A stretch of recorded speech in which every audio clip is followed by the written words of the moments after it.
introduce our speaker today. I met Rotem in 2019, we think, at a Mapping the Minds with Mushrooms conference in Toronto. And he was giving a talk about microdosing, and I didn't speak to him at the time, but I remembered his talk. And then about, I don't know, two years later, when I decided that my career needed a little bit of a shakeup and I was going to do something sort of more cutting edge, I decided I was going to do research into psychedelics. I cold called Rotem and said, hey, I want to do some research in psychedelics. And he said, well, hey, I'm looking for a PhD supervisor. And I said, oh, okay, that sounds like fun. And so even though I think Rotem knows way more than I do about psychedelics and microdosing, I am technically Rotem's supervisor. And we keep joking. Still lots to learn. Still lots to learn. And we just keep joking that he's not the typical graduate student that I've taken for many, many years. And that to say, you know, normally we wouldn't have somebody in their second year coming and giving a talk, but Rotem is the director of the Canadian Centre for Psychedelic Science. He's been doing microdosing research and publishing in the field for the last 6 years. 6 years. Some highly influential papers on microdosing he's going to talk about. I've seen him speak at conferences about the challenge in the field, and I think he's going to talk about that today because it's a challenging field, right? People are believers and they want to do that, they want to understand it, but they believe. So how do you do real science and be objective if you already believe that what you're studying does something? And I'm really proud to have Rotem come and speak to us, and with that I will give it over to Rotem. Thank you.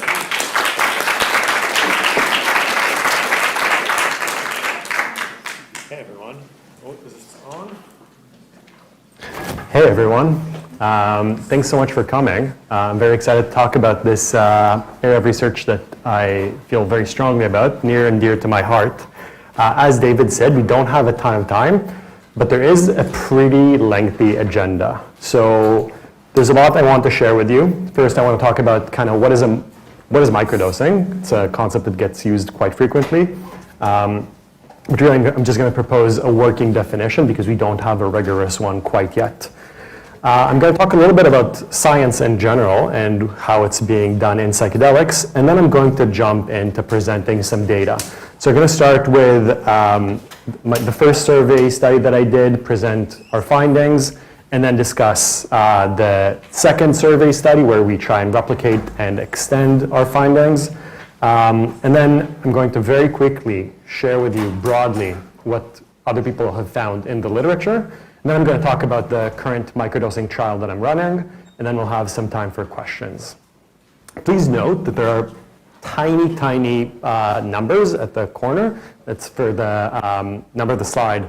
If you have questions, it'll be much easier if you can say, hey, in slide 25, that thing, and I can scroll back. Okay, so let's start with a working definition of microdosing.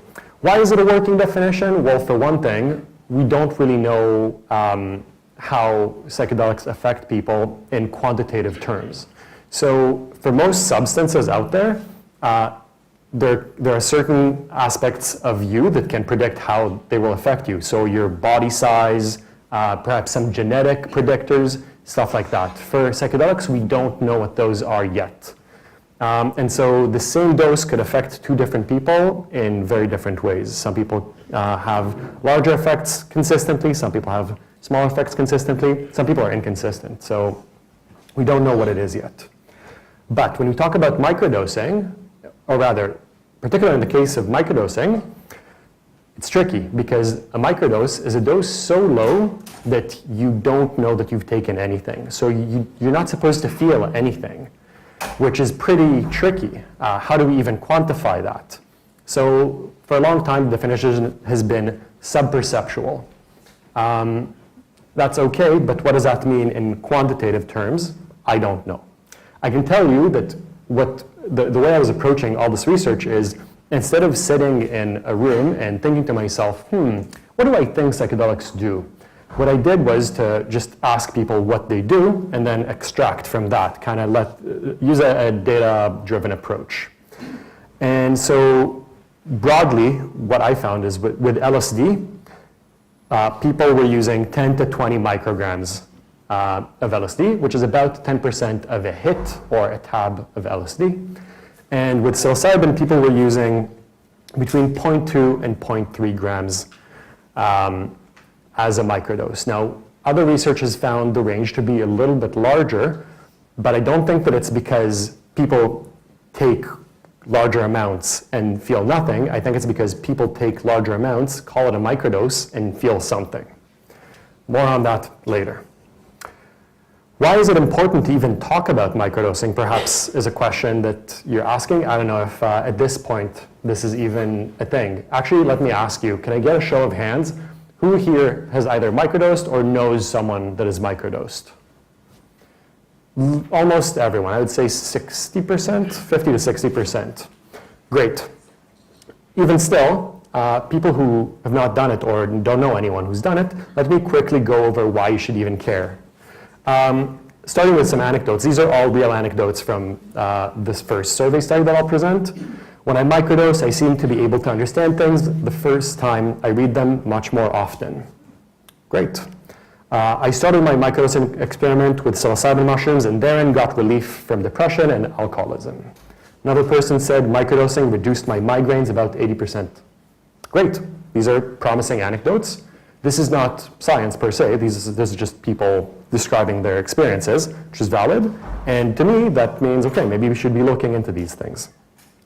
Another reason we should care about this is because there's an exponential growth in the study of psychedelics, and microdosing is part of this. So even if we're not necessarily interested in psychedelics, if we're interested in science, well, this is a growing trend, and we should care about what's going on here. Now, before I continue and talk about the findings, I want to quickly pause and talk about the way the science is being done.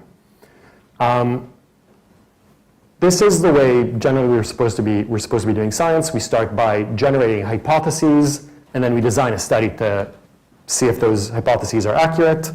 Then we conduct a study, collect data, we analyze it, we write the paper, contribute to the literature, and continue to refine what we're doing.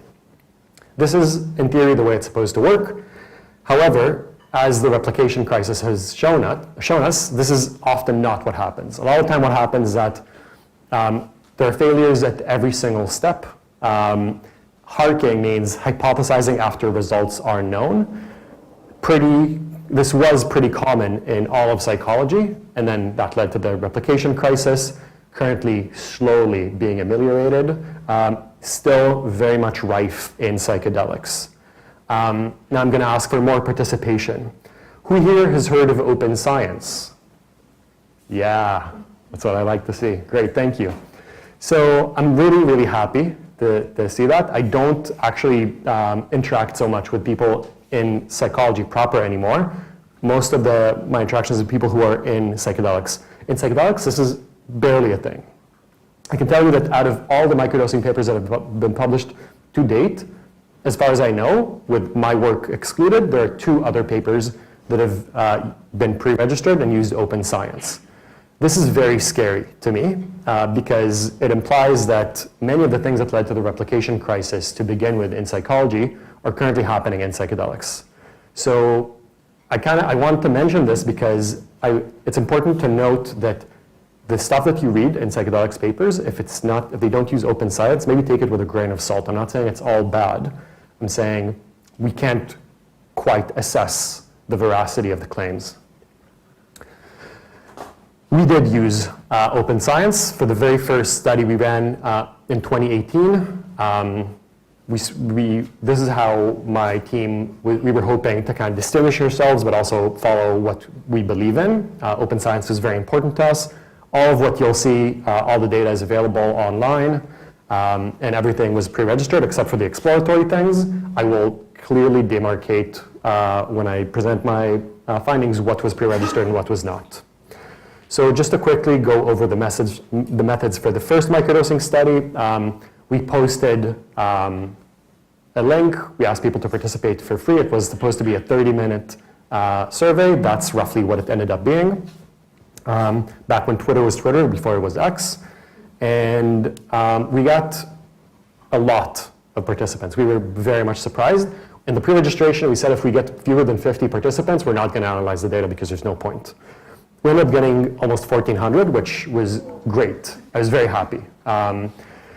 Now, this is a bit of the demographics, mostly white. You can see that there's a separate people who said that they're European but not white.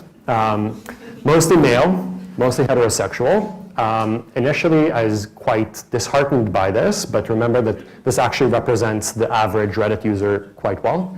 So while we can't infer from these findings to all of humanity, we can infer for at least Reddit users. So it's something. Now, we didn't just ask people, do you microdose or do you not microdose? This was a cross-sectional study. We only asked people once, but we asked them, there were 4 options. So either currently microdosing, not currently microdosing, but microdosed in the past, not microdosing yet, but interested in microdosing, and then people who are totally not interested in it. So this created kind of like multi-time period assessment. It's far from perfect, but we were trying to get as much data as we could in one shot. So the majority of the sample was microdosers, but we got a good amount of people who have never microdosed, so we could kind of compare between the two. We also asked people what they used. People mostly used LSD, and then the next most common substance was magic mushrooms. And then out of the other lysergamides, which are related to LSD, were most common.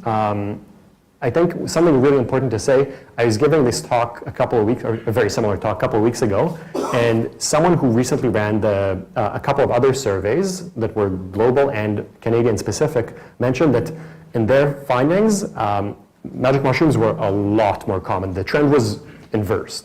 So I think this makes sense. In my mind, it's because now magic mushrooms are a lot more common and they can be obtained quite easily, whereas LSD is still very much criminalized and difficult to obtain.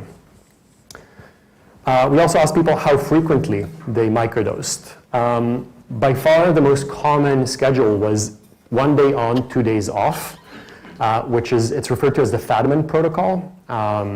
And this is what most people did. However, notice that there's a bit of a bimodal distribution, with a lot of people also saying that they do it every week. I think that's really interesting. I didn't exactly know what to make of it at the time, but at the very least, I'm thinking if enough people do it weekly or so, it means that it is effective enough in their subjective opinion to be doing it weekly or so. So now moving past the descriptive findings, we asked both qualitative and quantitative questions. So qualitatively, we just asked people, what are the 3 main benefits and what are the 3 main drawbacks that you've experienced from microdosing?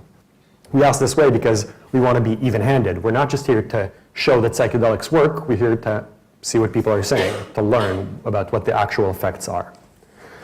The most common reasons by far the most common reason for people to microdose is to improve mood, followed by improved focus and then creativity.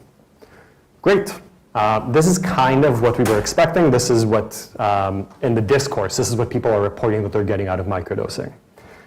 In terms of the drawbacks, most common drawback is illegality. Not an issue with a substance, an issue perhaps with public policy, legislation. Followed by some physiological discomfort, quite common. What does that mean? So people were saying feeling hot or cold, sweaty hands, having trouble sleeping, GI issues, all things that are good to know, but also not very severe side effects. The third most common one was other, which is not a great bin, but that's what we had. It's stuff like, I wish there were more research, I wish I knew if this interacts with my other medication, stuff like that. Now, some of you may notice that there are parallels in both of these, because people were reporting reduced anxiety, but also increased anxiety, impaired focus, and improved focus. That's very strange. I have ideas about what might be happening, but I don't want to give them away, so maybe we can talk about this later if anyone wants. moving on to the quantitative findings. So first we asked people about broadly changes in behavior. I'm going to warn you, this is a bit of a confusing graph. If the arrow goes down, it's reduced consumption. If the arrow goes up, it's improved behavior. So broadly, people just said all the good things. They're using less drugs, they have less anxiety, less alcohol consumption, all that. Notice that improved mood is kind of an outlier. It's way up there. Great. Okay, so it sounds like people are saying everything is better when they microdose. Now moving on to the pre-registered hypotheses. The first one that we pre-registered is that the personality dimension of negative emotionality will be lower. People broadly, or this was previously called neuroticism. People generally say that when they microdose, they feel better. So we assume that that is indeed what we would find, that we would find a significant difference between the microdoser and non-microdoser samples. And indeed, that is what we found. Which was, okay, this is good. It's not a huge difference, but it's significant. And then we also thought that open-mindedness would be higher. This is a finding that was actually, it exists in the literature in large doses. There's only, at the time, it was only found once in 2011. And we thought it'd be cool if we could find it in microdoses too. And indeed, that is what we found. Okay, so people who microdose are more likely to be open-minded if they are also Reddit users, I guess. And then we also hypothesized that dysfunctional attitudes would be lower. The dysfunctional attitude scale is kind of a cognitive measure of tendency towards depressive symptoms. And so, yeah, we thought people would have kind of better mood if they are microdosing. That was also correct. The next one is wisdom. Terrible concept to define. Good luck with that. But that was not what I tried to do, or what my team and I tried to do. What we tried to do is just to see, we tried to use a validated measure to see if there is a difference between people who microdose and people who don't. We thought people who microdose would be higher on wisdom. And indeed, this is what we found. Just in case you're curious, some of the questions in this questionnaire are things like, feeling unity with nature, being tuned in to one's own emotions, things like that. The final one, creativity. Creativity has been studied in the context of psychedelics a decent amount, but more often than not, what people do is just use self-report measures. Do you feel more creative? Great, probably you're more creative. We use the alternate uses task, which it offers in the name of a household object, and then people need to think of as many creative uses for this object as possible. And we found that to be the case. Microdosers are higher on creativity as measured by the alternate uses task. And there are 3 dimensions, I just want to mention, there are 3 dimensions that are used for this task. How uncommon this use is, how remote it is, meaning how distant it is from the original intended use of the item, and then how clever it is, which is difficult to define. But our judges who did not know what they were rating and who microdosed and who didn't, consistently rated the microdosers' responses as more uncommon, more remote, and more clever. So every single dimension. So that was also interesting. Okay, cool. So just to quickly summarize, it just so happened that all of our pre-registered hypotheses we found evidence to support them. This does not mean that we're smart or competent or anything like that. We happen to get these results. A lot of the time, it's actually better to get results that are not in line with what you expected, because then you learn something new, and then you can develop and refine the way you're thinking about it. Okay, we found this, great. Now the next step after you find whatever you find is you need to replicate it. You need to see that this is a consistent trend and not just a one-off. And so we partnered with a global drug survey, something that happens every year. I think this was in 2018 or 2019. They had 124,000 participants in every single country on Earth, pretty much, every territory. And we were able to replicate at least the pattern of use mostly LSD, some magic mushrooms. Again, probably not the case anymore, but this is what we found. We also asked people, why do they microdose? And so we tried to kind of replicate the previous findings. Now, in this case, we did add something that we didn't have before, which was just curious. Who microdosed because they were just curious? So still, the biggest chunk, 821, to improve mood, but then the next largest one, just curious. And then the rest of it more or less replicated the previous findings.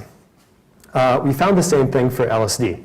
By far, most common is improved mood. The next biggest one, just curious.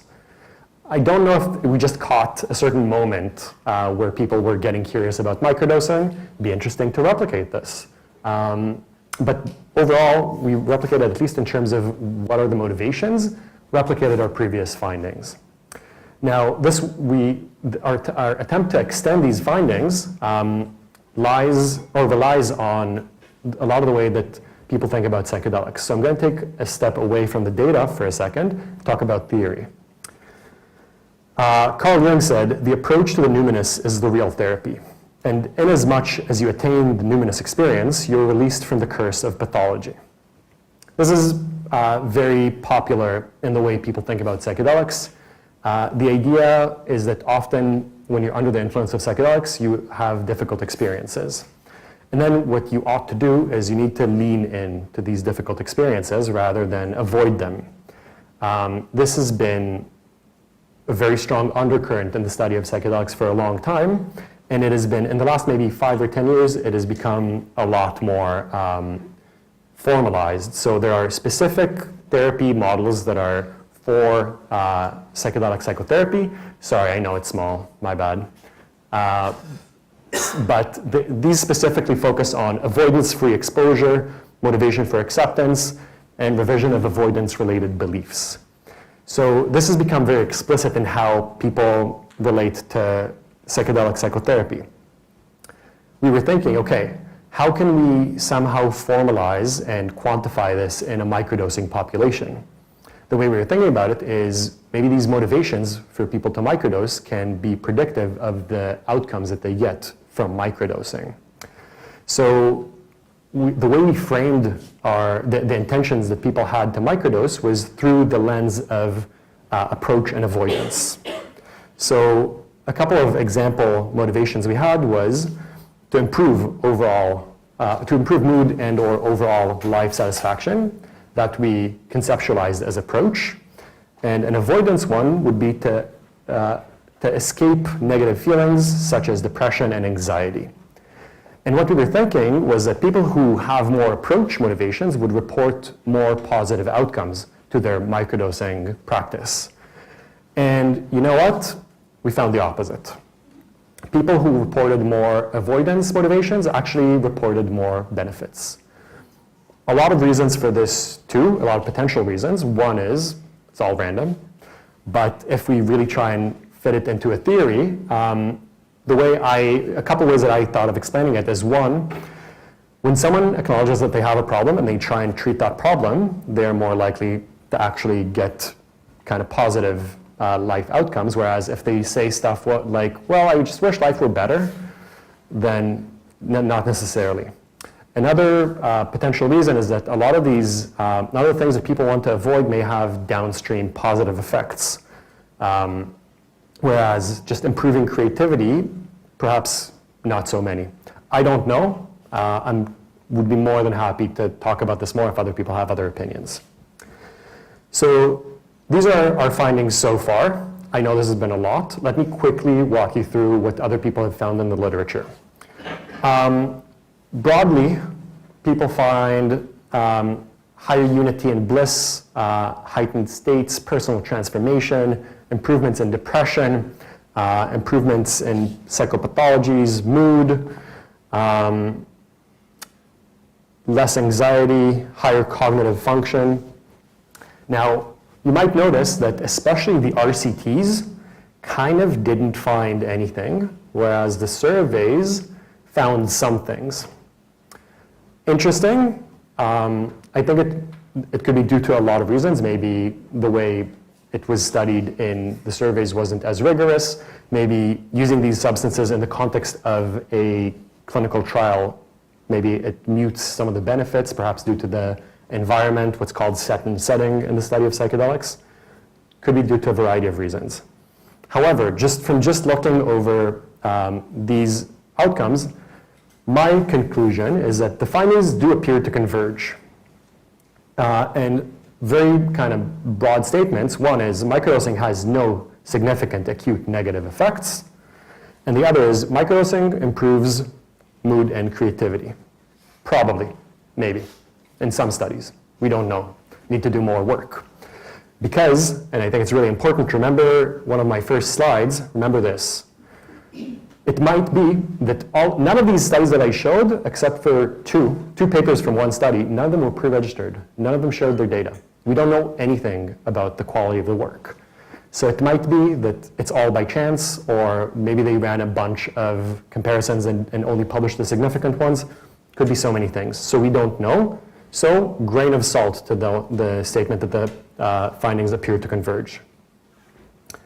Now let me talk to you about what I am trying to do to at least improve the state of the literature in the way that makes sense to me. I'm running a clinical trial.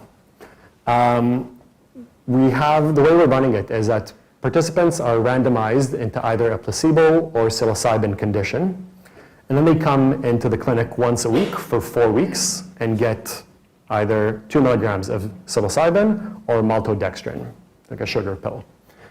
And then after 4 weeks of that, we switch them over to open label. So after that, for 4 weeks, everyone gets 2 milligrams of psilocybin. Everyone knows that they're getting 2 milligrams of psilocybin. We're measuring a lot of things, and we're measuring all these things, as far as I'm concerned, are confirmatory analyses, because these are things we already found in surveys. And so we're just trying to see if these are going to replicate in a lab study or not. Everything is pre-registered, and yeah, and there's a lot here, but I hope that we'll find some of what we're looking for. I just want to importantly say, this diagram doesn't show the washout part. After these 8 weeks, we also have 4 weeks where people are asked every week how they're doing, a couple of follow-up surveys to see how long it takes for the effects to wash out, if there are any effects at all. There are, in my opinion, a lot of strengths for this, this design, this study. Of course, I like it. I thought about it, so it makes sense. But a couple that may not be obvious. First is, we're aiming to get a good, diverse population, which is a huge issue, in my opinion, in psychedelic research. Most people who participate in psychedelic studies look like me, and we need a bit more diversity, and if we don't want just, Reddit users to be our for us to be able to infer only to Reddit users. So this is why we're running it once a week, even though, as you saw, the most common pattern of use is twice a week, because not everyone can take a day off every week for 8 weeks straight. So we're doing it on the weekend so that we can include people with real jobs, with real problems. Another thing is, I didn't really talk about this so much, but many of the measures that have been used in other microdosing studies either lack reliability or validity. There's a paper that I wrote a review of all the microdosing research so far. It will hopefully get published in the next few weeks. Got some happy reviews, so getting close. So I'm trying to use validated measures and to make sure that we're measuring what we're trying to measure, and that and the validity is consistent. So we're trying to be very cautious about the set and setting and make sure that everyone goes through the same process. A couple of weaknesses that I could think of off the top of my head. One is sample size. I would love to have a large sample size, that'd be amazing, but it's very expensive. And if the sample size is too small, which might end up being the case for me, we just won't be able to infer so much from it because there are certain statistical limitations. We're working on that, and hopefully we'll be able to recruit enough participants to have a large enough sample so that we can adequately infer. The other issue is that we really don't know anything about the accurate, correct, appropriate dosage. maybe once a week isn't enough. Maybe this concession that we made to be more inclusive actually will come back and bite us. Or it might be like we've had some people that are completely like there's no difference for them when everyone knows that they're on psilocybin. Nothing has changed. And there have already been people that have been feeling it big time.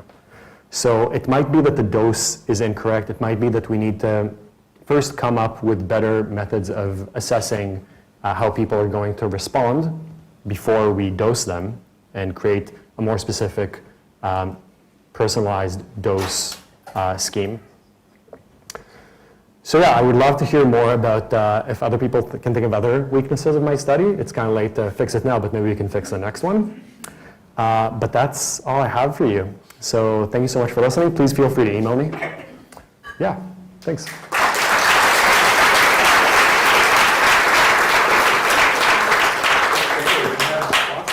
Questions, so back then. Yeah, I think a low-hanging fruit question, but are there ways to control for people's beliefs about how they think psilocybin will affect them?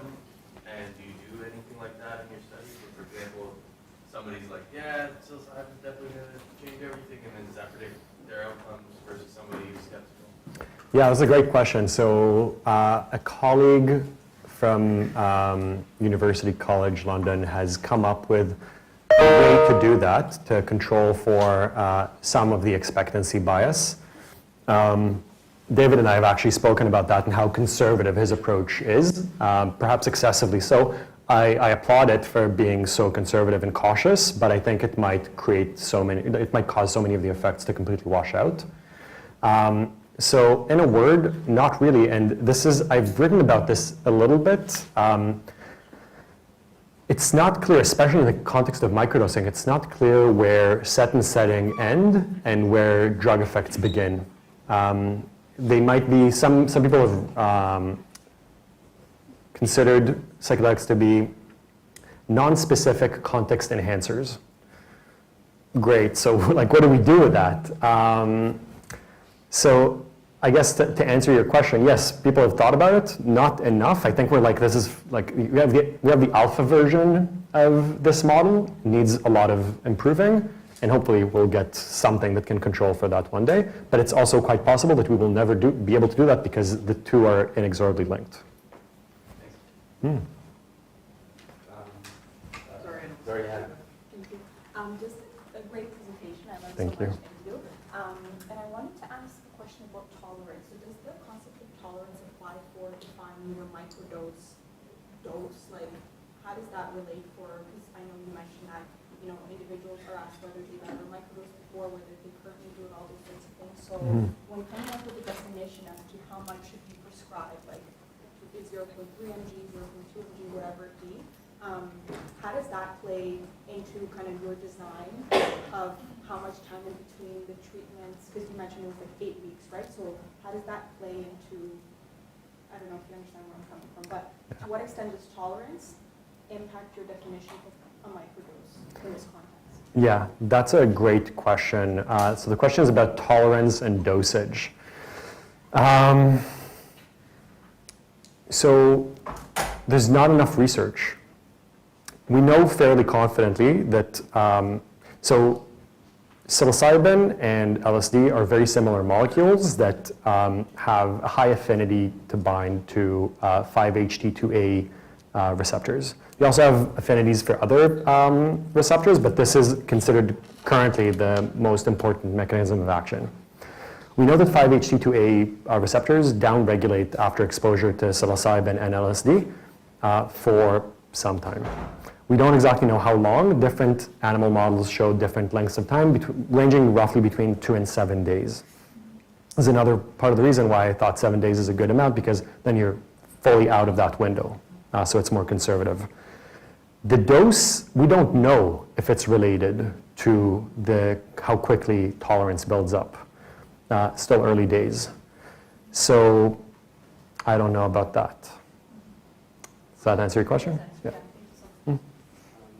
Julia? Do you think microdosing can induce psychosis in certain individuals? Like, is there any type of screening you go through before to see if they have any family history of Yeah, great question. There are a lot of excluding criteria for participating in this trial. One of them is even second degree relative with schizophrenia or psychosis. It's not for, I'll be honest, there's not a huge obvious theoretical reason to think, or sorry, biological reason to think that. Theoretical, yeah, because as you may know, initially psychedelics were called psychomimetics because people were thinking that it induces psychosis. So in general, we're trying to be very cautious about that, but slowly there's more and more studies about that. There's one currently ongoing for people with bipolar disorder, which so far, I should say, preliminary results show that there's way more manic episodes when people are doing that. Be careful. Katrina? Katerina. Thank you for the great talk. I learned a lot as well. I wondered for both your study and your survey, how are you dealing with sampling bias? I'm not. Okay. There's no way to do it. This is a sample of convenience. This is one of the weaknesses of these studies. Fair point. Yeah, because there's definitely people coming forward, like in the research that I've done, people coming forward looking like, I want to participate in a trial, but only a psychedelic trial. Let me know when you're going to run that. So. Yeah, absolutely. This is a major weakness, not just for me, like also all the other online surveys. I agree. And this is why we're trying to run a clinical trial. Do you think that there's any way to kind of like tap into a clinical population that's, you know, maybe potentially like open but not so motivated? I think it would be, so I think this relates to the other question from before about controlling for expectancy. Yeah. I think we'd be better off, if it were possible, this is in an ideal world, we'd be better off developing statistical tools to control for expectancy rather than creating a new bias and choosing another population. So what we're trying to do is just like cast a wide net. I can tell you that a lot of people that are participating in my trial are kind of like, yeah, whatever, yeah, microdosing, I heard that it's good, but like they're not gung-ho about it. And then we ask them every single week, so before we start, we ask them, what do you think is going to happen? Why do you think that? And then every single week we ask them if they think that they're in the placebo or psilocybin group and why. And then we will ideally be able to control for some of the biases. And just to follow up, in your sample, are you sampling for people with a history of psychopathology, or is it just sort of like Wow. everyone? Great question. I'm so sorry, everyone. I forgot to say, my study is for a population with major depressive disorder. Thank you. Lifetime or current? Current. Are you considering doing a longitudinal, follow-up study? Oh yeah, so there's a long-term follow-up for up to 2 years. If people consent, it's a separate study. So far, everyone has consented. I don't know that we're going to find anything super interesting, partly because microdosing, if it does anything, is probably tiny effect sizes. But yeah, we have that. Thanks. Other questions? Nick? I was just wondering, in the survey you did originally, what's there a difference in the substance use rates between your people who were microdosing and people who were microdosing? I don't Put it know. another way, are people who microdose more likely to use drugs? Yes. I'm 85% sure. So we wrote another paper on that, specifically about the psychopathologies and substance use tendencies. I was not the first author on that, and I don't remember what we found almost at all. But I'm fairly confident that, yes, we found them to be, we called it polydrug users. And I'm fairly confident that we found them to be more likely to use other substances as well. Kind of makes sense, I think. If you take a step back also from our findings, kind of like more open-minded, more likely to use substances, and more likely to use psychedelics too. So it all kind of fits. I also have a few questions on tolerance. You kind of answered half of them, but I'm wondering if long-term microdosing users, do they increase the dose over time, or does it remain constant? Thank you for that question. So there's no data about whether people change their dose over time. I can't speak to that. However, this does remind me of something that I forgot to say, and I think is very, very important. It's not discussed nearly enough in the context of chronic microdosing. I mentioned that psilocybin has an affinity for 5-HT2A, also has an affinity for 5-HT2B. That, in the past, has caused certain antidepressants to be, I guess, removed from the shelves because that could cause cardiotoxicity. If you or someone you know is microdosing over a long period of time, there's no evidence yet that it is cardiotoxic, but it might be. So if you do that, or if they do that, I would advise at least taking breaks, maybe a month at a time, just to give your heart time to heal if it is indeed getting damaged. So, yeah, thanks for that question, which reminded me of that. One more up there, and then I'll come back to you. Hey. In your pre-registered analyses, I was curious about some of the effect sizes. I was having a hard time seeing on kind of what those effect sizes were in kind of rank order and kind of what you think is the most promising from a kind of effect size approach. Let's go back to those. So creativity is notoriously difficult to assess, right? I don't have a lot of faith. We're measuring this again. I don't have a lot of faith in it. I think so much of this could be random error. Wisdom, we're not even measuring again. I found this to be so kind of theoretically incoherent. So we're not doing that again. Dysfunctional attitudes, I'm fairly confident because it is so very much related to the way people think about their condition. And this is a relatively large difference, although you can see that we had a lot of people that were outliers here. But I'm fairly confident about this. Open-mindedness, I don't think we're going to find that difference. Negative emotionality, there's actually, in one of the other surveys that were run, they actually found people that people who microdose reported better mood, but higher negative emotionality. So I'm also skeptical of this. I think most likely we're going to find better mood, and everything else is kind of toss-up. I wondered, for your clinical trial, are you enrolling, including people who are currently on psychiatric medications to kind of, no? It's the same, so specifically not SSRIs or like anything that's on the serotonin path, because there might be interactions and yeah, that'll mess up the data. But nothing else either? Some things, yeah, but mostly no. We're mostly erring to the side of, we want people who are kind of like, they only have a diagnosis of depression. We don't want to complicate the data more than that. Although not entirely, like other anxiety-related disorders we're including. Yeah, and we're generally not people who are using any psychiatric medication regularly, but on an as-needed basis. So it's like, there's a lot of, yeah. And in terms of, you go. I have one actually follow-up to your question. In terms of like the generalizability of findings, since you are kind of excluding individuals that aren't on meds and all those sorts of things, do you have any concerns regarding the generalizability to depression samples that like do use medication, other therapies, psychotherapies, all those sorts of things? Like, have you thought about that? So I don't know that these are not demographic variables. They can be considered covariates under certain analytical paradigms, but I'm not so worried about that.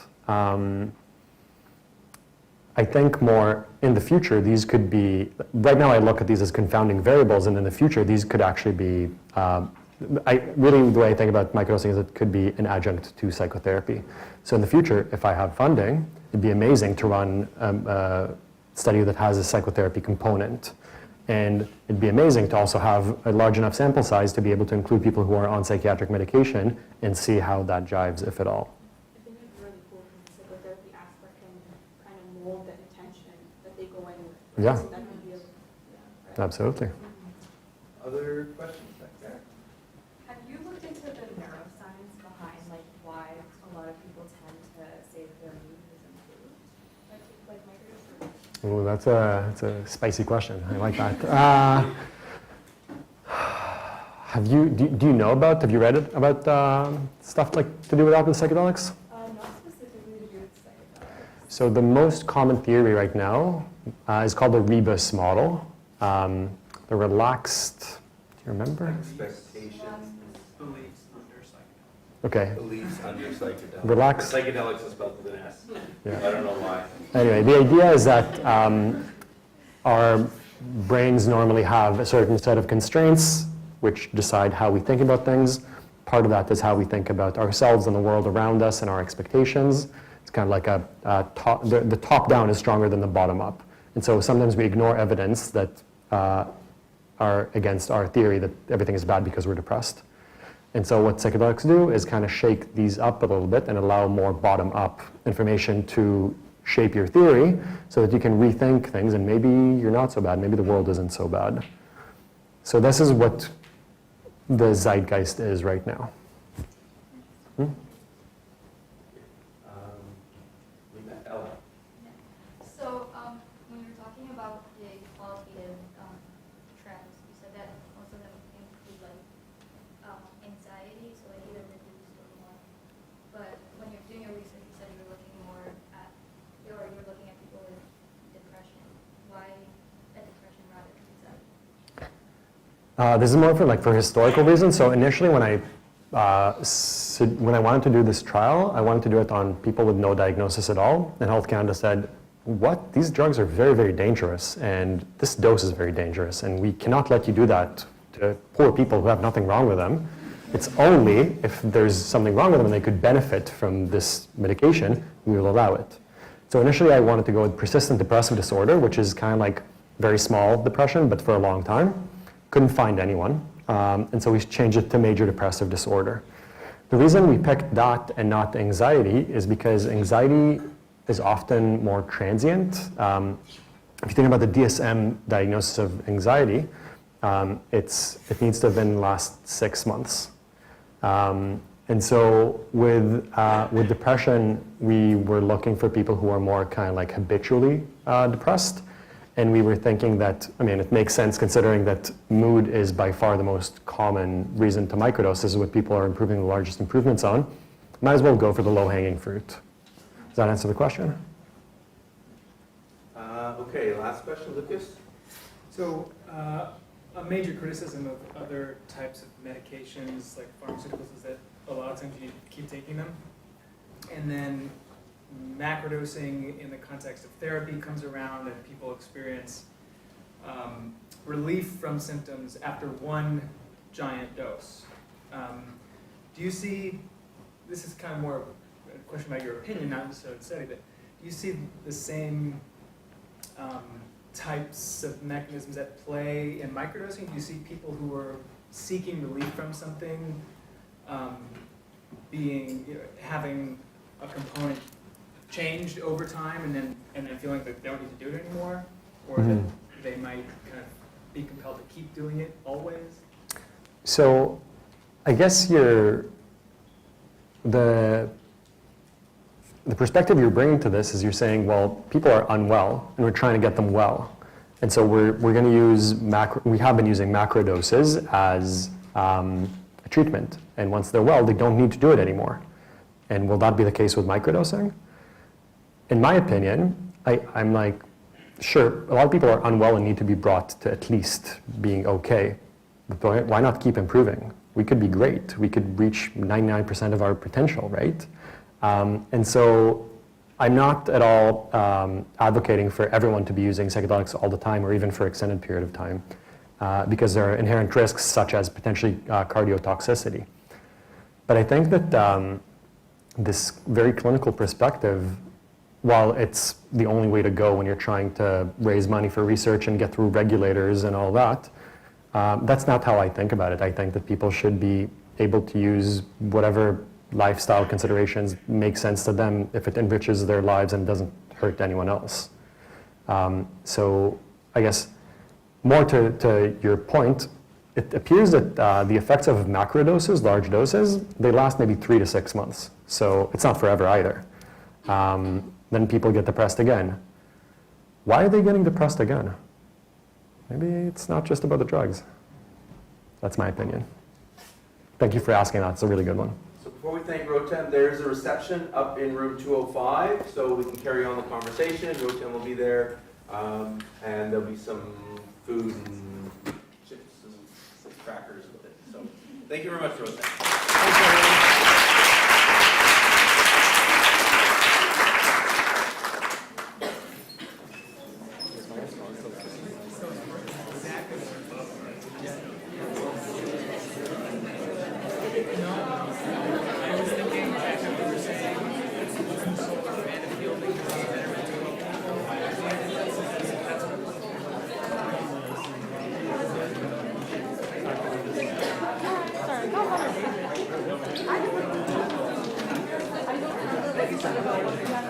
Yeah.